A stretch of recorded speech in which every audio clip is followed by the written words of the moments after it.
Hello everyone, welcome back to my channel AG cam. तो last lecture मैंने आप लोगों को बताया था कैलोरीमेट्री।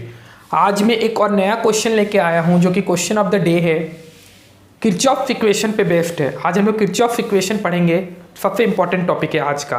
तो जिनको लगता है कि वो कर पाएंगे ये क्वेश्चन, वो वीडियो स्टॉप करके एक बार कर लीजिए, फिर बाद में जब मैं बचाऊँगा तो मैच कर लीजिएगा। चलिए पहले कुछ पढ़ते हैं, किरचॉफ इक्वेशन पढ़ते हैं, बाद में फिर वो न्यूमेरिकल सॉल्व करते हैं कल की तरह। तो देखिए आज पढ़ेंगे enthalpy change of a reaction. Enthalpy change of a reaction denoted by, इसको हम लोग डिनोट करते हैं डेल्टा एच और इधर में आर सिंबल लिखते हैं, ठीक है। ये डिनोट करते हैं, ये सिंबल है इसका। Enthalpy change of a reaction को हम लोग बोलते हैं heat of reaction. Heat of a reaction बोलते हैं, या फिर आप बोल दीजिए रिएक्शन इंथैल्पी। दो तरीके से आप बोल सकते हैं, रिएक्शन इंथैल्पी बोल दीजिए या फिर आप बोल दीजिए हीट ऑफ अ रिएक्शन, इससे डिनोट करते हैं। दूसरी बात आती है कि इसको मैथमेटिकल वे में कैसे दिखाया जाता है। तो sum of enthalpies of product minus summation of enthalpy of reactants, ठीक है। जितना प्रोडक्ट साइड में जितना प्रोडक्ट बनेगा उन सब की इंथैल्पी को प्लस करेंगे, फिर रिएक्टेंट की इंथैल्पी को प्लस करेंगे, तो प्रोडक्ट माइनस रिएक्टेंट करेंगे तो हमें इंथैल्पी चेंज मिलता है डेल्टा एच आर, ठीक है। ये हमें मिलता है। तो कुछ फैक्टर्स हैं जिस पे इंथैल्पी चेंज डिपेंड करता है, वो देखते हैं। कुछ फैक्टर्स आते हैं जिस पे इंथैल्पी चेंज हमारा डिपेंड करता है। तो लिखिएगा factors on which enthalpy change of reaction depends. किस किस फैक्टर्स पे इंथैल्पी चेंज डिपेंड करता है। तो पहला फैक्टर आता है, पहला होता है physical state of reactants and product. Brief notes बना लीजिए, physical state of reactants and products. देखिए एक एग्जाम्पल के थ्रू, सारा कुछ एग्जाम्पल के थ्रू बताऊंगा, ज़्यादा क्लियर होगा। तो एक एग्जाम्पल लेता हूं। सपोज कीजिए आप H2O का फॉर्मेशन कर रहे हैं। आप H2O का फॉर्मेशन कर रहे हैं, एक बार आप लिक्विड स्टेट में बना रहे हैं H2O को, एक बार आप गैसियस फॉर्म में H2O को बना रहे हैं। तो दोनों केस में क्या होगा, हमारा जो इंथैल्पी चेंज आएगा वो हमारा डिफरेंट आएगा। इसके लिए अगर मान लो डेल्टा एच आर x1 है किलो जूल पर मोल, तो इसके लिए तुम्हारा x2 किलो जूल पर मोल होगा, सेम नहीं होगा, क्योंकि यहाँ पे लिक्विड स्टेट का फॉर्मेशन हो रहा है, यहाँ पे गैसियस स्टेट का फॉर्मेशन हो रहा है, ठीक है। लिक्विड का हो रहा है तो फिजिकल स्टेट हमारा डिफरेंट है प्रोडक्ट का, यहाँ लिक्विड है यहाँ गैस है, तो जो भी इंथैल्पी चेंज होगा रिएक्शन का वो डिफरेंट आएगा। देखो अगर सपोज करो यहाँ पे अगर स्टेट अगर चेंज होगा तब भी डिफरेंस आएगा। मैं क्या बोल रहा हूँ, रिएक्टेंट हो या प्रोडक्ट हो, अगर फिजिकल स्टेट में चेंज है तो हमारा इंथैल्पी चेंज भी डिफर करेगा। तो पहला पॉइंट ये आता है। सेकंड पॉइंट की बात करते हैं। सेकंड पॉइंट आता है क्वांटिटीज ऑफ रिएक्टेंट्स। कितना क्वांटिटी आप रिएक्टेंट का ले रहे हैं। जैसे आप सपोज कीजिए, मैंने आपको बताया था डेल्टा एच के बारे में, जब मैं इंथैल्पी पढ़ा रहा था मैंने आपको कुछ कन्वेंशन बताए थे वहाँ पे। जैसे आप सपोज कीजिए यहाँ पे आप 1 मोल लिए हो H2 का, अगर आप 2 मोल ले लोगे H2 का, तो हमारा जब इसको 2 से इंटू करोगे पूरी इक्वेशन को, तो डेल्टा एच आर में भी तो 2 इंटू होगा, 2x1 हो जाएगा। मैंने आपको बताया था, अगर आपको नहीं पता है तो प्रीवियस लेक्चर देखिएगा मेरा। तो वैसे ही मैं बता रहा हूँ, जैसे अगर आप लोग 1 मोल ले रहे हैं H2 का तो डेल्टा एच आर कुछ आ रहा है, अगर आप इसको 2 मोल ले लीजिएगा तो डेल्टा एच आर भी ज़्यादा आएगा। इसका मतलब है कि क्वांटिटीज ऑफ रिएक्टेंट पे भी हमारा इंथैल्पी चेंज डिपेंड करता है। इसका एक प्रैक्टिकल एग्जांपल समझते हैं। सपोज कीजिए आप कोल बर्न करते हो घर में, अगर चूल्हा जलाते हैं तो देखते हैं कि कोयले को जब हम जलाते हैं, थोड़ी सी अमाउंट कोयले को जलाएंगे तो कम हीट मिलेगा, ज़्यादा अमाउंट कोयले की जलाएंगे तो ज़्यादा हीट हमें मिलेगा। तो प्रैक्टिकल एग्जाम्पल से समझिएगा। तो क्वान्टिटी ऑफ रिएक्टेंट पे भी इंथैल्पी चेंज हमारा डिपेंड करता है। थर्ड पॉइंट आता है, इसको रिमूव कर रहा हूँ। थर्ड पॉइंट आता है इलेक्ट्रॉपिक मॉडिफिकेशन। डिफरेंट इलेक्ट्रॉफ होते हैं, हमें पता है डिफरेंट इलेक्ट्रॉफ होते हैं। जैसे सपोज कीजिए कार्बन की बात करते हैं, अगर आप CO2 बनाते हैं तो एक बार आप CO2 बनाते हैं कार्बन डायमंड के इलेक्ट्रॉफ से बनाते हैं, ठीक है। एक बार आप बनाइए ग्रेफाइट वाले से, एक रिएक्शन ये हो गया। एक आप बनाइए ग्रेफाइट से, तो इसमें भी आप देखिएगा कि हमारा जो इंथैल्पी चेंज हो रहा है वो डिफरेंट हो रहा है।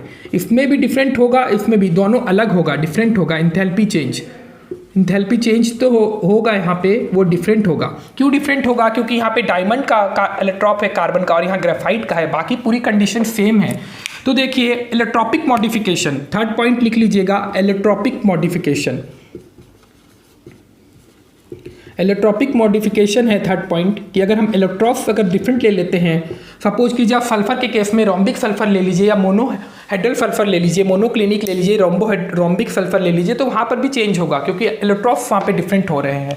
तो थर्ड पॉइंट आता है इलेक्ट्रॉपिक मॉडिफिकेशन, ये वाला रिएक्शन ध्यान में रखिएगा। फोर्थ पॉइंट आता है that is most important, temperature. उसी से हमारा किरचॉफ इक्वेशन आता है। तो फोर्थ पॉइंट को लिखिएगा बोल्ड करके एकदम, temperature. Temperature, variation of enthalpy change is given by Kirchhoff equation. देखिएगा ये केमिस्ट्री वाला किरचॉफ है, ये फिजिक्स वाला किरचॉफ नहीं है। Variation of enthalpy change with temperature, enthalpy change with temperature is given by Kirchhoff equation, जो कि बहुत इंपॉर्टेंट है।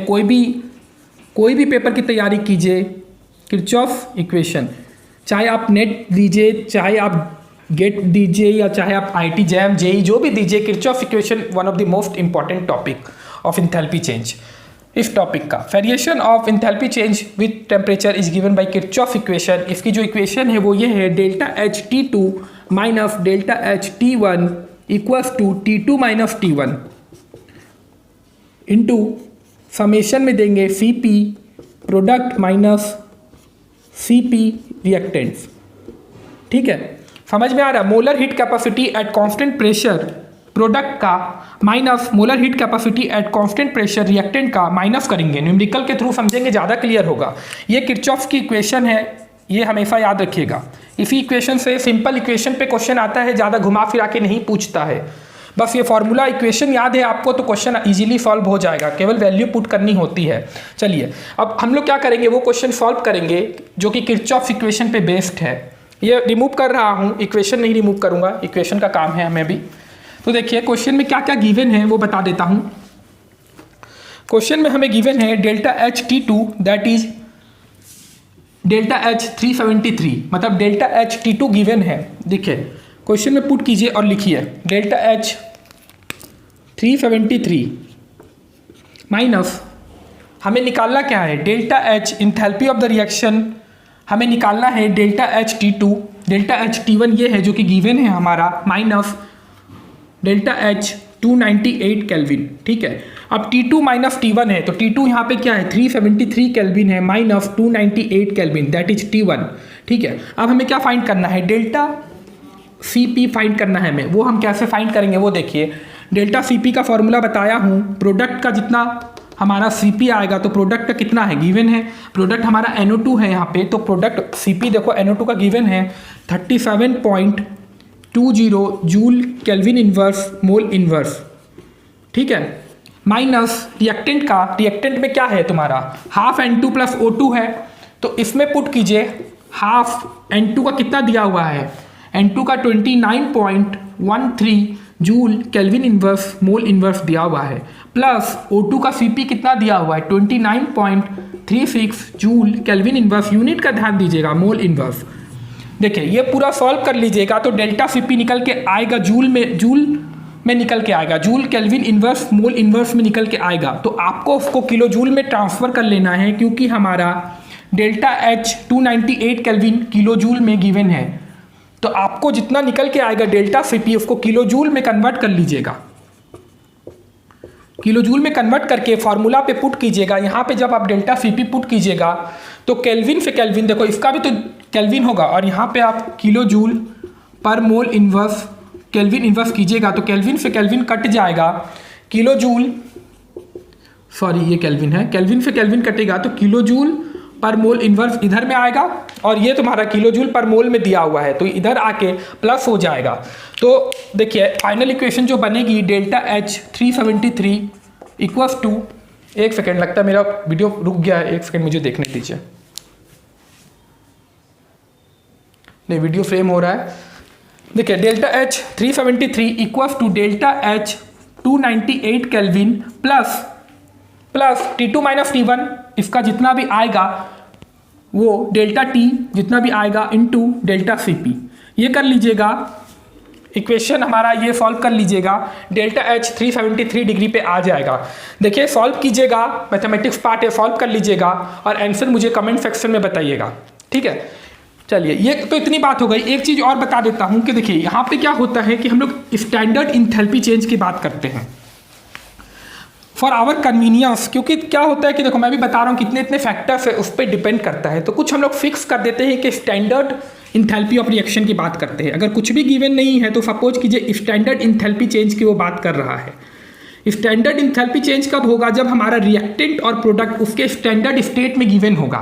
देखिए स्टैंडर्ड स्टेट में गिवन होगा और इसको डिनोट करते हैं डेल्टा HR, ऊपर में ऐसे नोट लगा देते हैं। तो ये स्टैंडर्ड स्टेट की बात की गई है, ठीक है।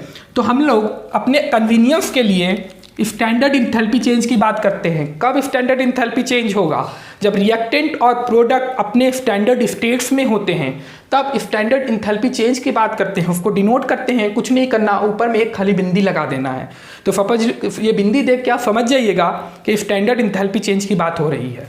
आज का लेक्चर यहीं पे ख़त्म करता हूँ। अगले लेक्चर में फिर मैं और आगे बढ़ूंगा, heat of combustion, enthalpy of combustion, ये सब बताऊंगा। तो क्वेश्चंस ज़्यादा से ज़्यादा प्रैक्टिस कीजिए। वीडियो पसंद आए तो लाइक शेयर और सब्सक्राइब जरूर कीजिएगा।